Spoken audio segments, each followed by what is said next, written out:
What is motivation? It is a simple question, but the answer is quite big. Motivation is the reason we do things. It is the why behind our actions every day. It is the force that gets us out of bed. It helps us make choices, both small and large. Everyone experiences motivation. It's a natural part of being human. Understanding this force can truly change how we live. It helps us see why we act the way we do. Why is motivation so important in our lives? Think about it. Motivation is the fuel for our goals. It helps us learn new skills. It encourages us to grow. Without motivation, tasks can feel very hard. We might not put in our best effort. We might even give up too easily. Motivation is like an engine in a car. It provides the power to move forward. It keeps us going, especially when challenges arise. It is key to personal achievement. Motivation is not just one single thing. It actually comes in different forms. It can appear in many ways in our daily routines.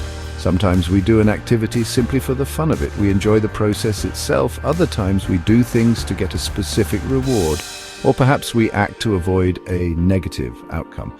These different reasons are very important. They affect how we feel about what we are doing. They also impact how well we perform those tasks.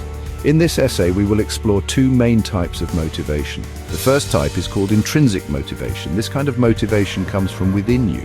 It is about internal feelings and interests. The second type is extrinsic motivation. This kind of motivation comes from outside factors. It involves rewards or punishments. By understanding these two types, we can learn more about ourselves. We can discover what truly drives us. This knowledge can also help us encourage others effectively. Let us first talk about intrinsic motivation. What does this term mean?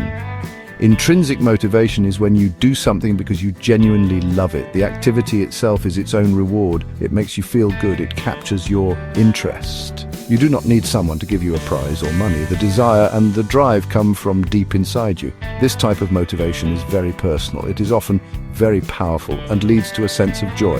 Think about the hobbies that people enjoy. Many individuals play a musical instrument purely for fun. Others might spend hours painting or drawing. Perhaps you know someone who loves gardening. They find joy in planting seeds and watching them grow. These people do these activities for the pleasure they bring. They are not seeking external payment or even praise from others. This is a perfect example of intrinsic motivation in action. It is about following a passion. It feeds your spirit and makes you feel alive. Learning something new can also be intrinsically motivating. Imagine you decide to read books about ancient history. You are not doing this for a school assignment. There is no test waiting for you at the end. No grade will be given for your efforts. You are reading simply because you are curious. You have a genuine desire to understand the past. Your own interest pulls you forward. This kind of self-directed learning often feels exciting and effortless. It is a joy to discover new things. This inner drive, this intrinsic motivation is incredibly powerful. It is a strong force for good. Intrinsic motivation often boosts creativity. It helps you approach problems with new ideas. When you are intrinsically motivated, you feel more engaged in the task. You're more likely to stick with it, even when it gets difficult.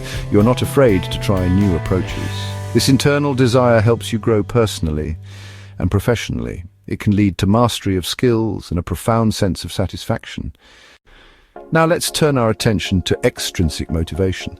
This type of motivation is quite different from intrinsic. With extrinsic motivation, you do something for an external reason. It might be to earn a reward. It could also be to avoid a punishment or some trouble. The task itself is not the main driver of your actions. The primary push or pull comes from outside of you. It is all about the outcome or consequence.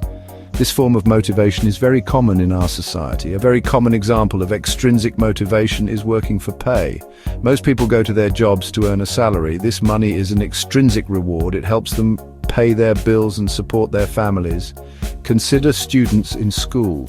They might study hard to achieve good grades, or they might work diligently to make their parents proud. These are external goals. The motivation is not necessarily a deep love for the subject itself. It is driven by the external recognition or benefit. Extrinsic motivation can also involve the avoidance of punishments.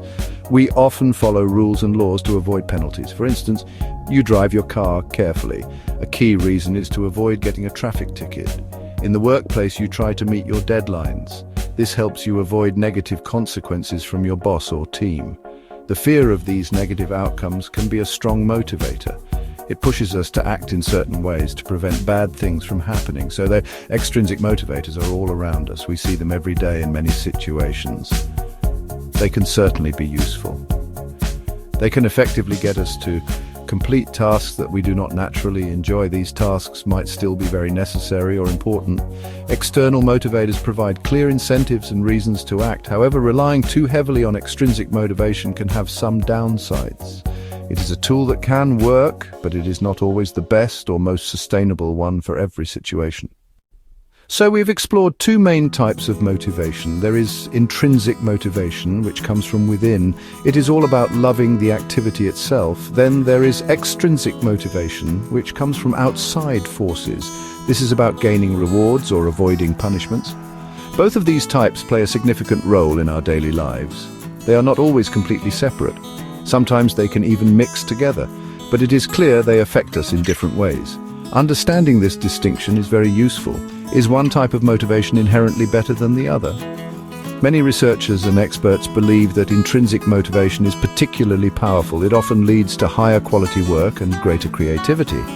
When you are intrinsically motivated, you also tend to feel happier and more satisfied with what you're doing. When you genuinely enjoy something, you are more likely to put in your best effort.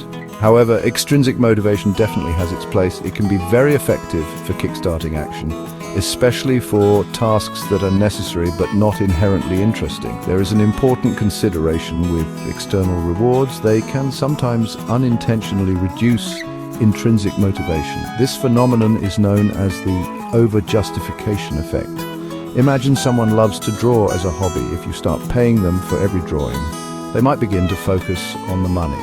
Their motivation shifts from internal joy to external payment. Then, if the money stops, their interest in drawing might fade as well. This shows we need to be thoughtful and careful about how we use external rewards. It is often a delicate balance. Understanding motivation, both intrinsic and extrinsic, is like having a superpower. It helps you set more effective goals for yourself. It allows you to stay focused and engaged in your work, studies, or personal projects. It can make your life feel more meaningful. Parents and teachers can use this knowledge too. They can help children learn and grow in more effective ways. Knowing what truly drives you is the crucial first step. It can lead you towards a more purposeful, productive, and ultimately a happier life. The key is to find your own balance.